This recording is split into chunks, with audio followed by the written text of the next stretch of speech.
Assalamualaikum warahmatullahi wabarakatuh. Perkenalkan, nama saya Salwa Hamzah. Saya dari jurusan D3 Kebidanan kelas 1B. Baik, pada kesempatan video kali ini saya akan membahas tentang mekanisme umpan balik hormon dan hormon-hormon yang berhubungan dengan sistem reproduksi manusia. Pembahasan ini penting karena hormon berperan besar dalam mengatur fungsi reproduksi seperti pembentukan sel kelamin, ovulasi, menstruasi, hingga kehamilan.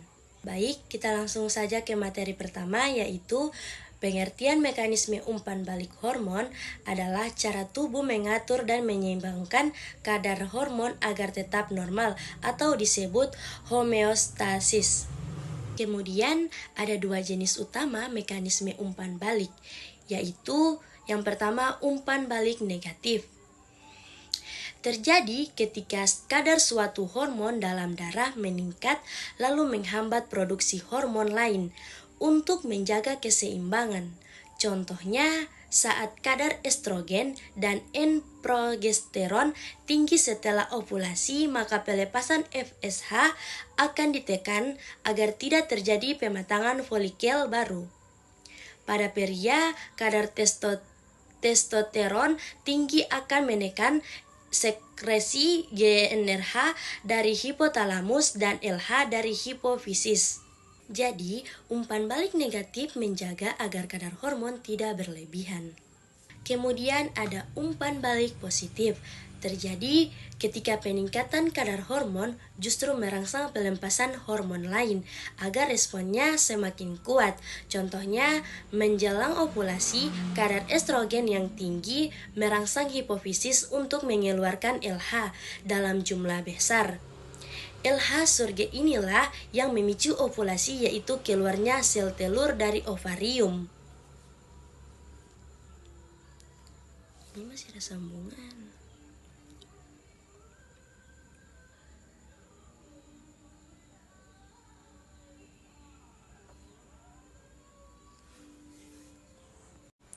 Jadi, umpan balik positif membantu proses tertentu seperti ovulasi atau persalinan. Kemudian kita masuk ke materi kedua, hormon yang berfungsi dengan sistem reproduksi. Hormon dari hipotalamus, GnRH, fungsi merangsang hipofisis untuk mengeluarkan hormon FSH dan LH. Hormon dari kelenjar hipofisis anterior, FSH, pada wanita merangsang pertumbuhan folikel di ovarium dan produksi estrogen. Pada pria merangsang pembentukan sperma, LH.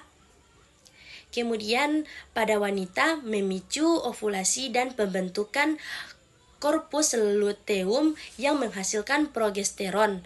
Pada pria merangsang sel Leydig dan testis untuk memproduksi testosteron, prolaktin, merangsang produksi ASI di kelenjar payudara setelah melahirkan. Kemudian ada hormon dari hipofisis posterior, oksitosin, merangsang kontraksi rahim saat persalinan dan membantu pengeluaran ASI saat menyusui. Hormon dari ovarium pada wanita atau estrogen mengatur siklus menstruasi, menumbuhkan endometrium dan membentuk ciri kelamin sekunder wanita. Progesteron menjaga kehamilan, menyiapkan rahim untuk implantasi dan menekan kontraksi rahim selama kehamilan.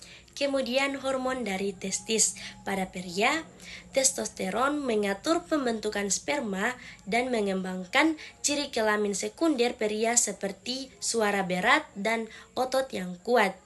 Hormon dari plasenta pada kehamilan, HCG, menjaga korpus luteum tetap menghasilkan progesteron pada awal kehamilan.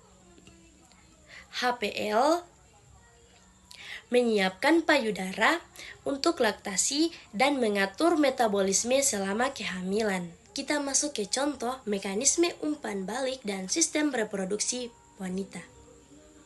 Yang pertama, saat awal siklus menstruasi, FSH meningkat, folikel di ovarium tubuh, estrogen meningkat. Kedua, menjelang ovulasi, estrogen tinggi, umpan balik positif, LH meningkat ratis, LH surge, ovulasi terjadi. Yang ketiga, setelah ovulasi, progesteron meningkat, umpan balik negatif, FSH dan LH menurun. Tidak ada ovulasi baru. Baik, saya dapat simpulkan tentang materi ini, yaitu sistem reproduksi manusia diatur oleh kerja hormon yang saling memengaruhi antar hipotalamus, hipofisis, dan organ reproduksi. Mekanisme umpan balik negatif dan positif menjaga agar kadar hormon tetap seimbang. Semua hormon ini bekerja sama untuk mengatur ovulasi, spermatogenesis, menstruasi, kehamilan, dan laktasi. Demikian penjelasan saya tentang mekanisme umpan balik hormon dan hormon yang berhubungan dengan sistem reproduksi.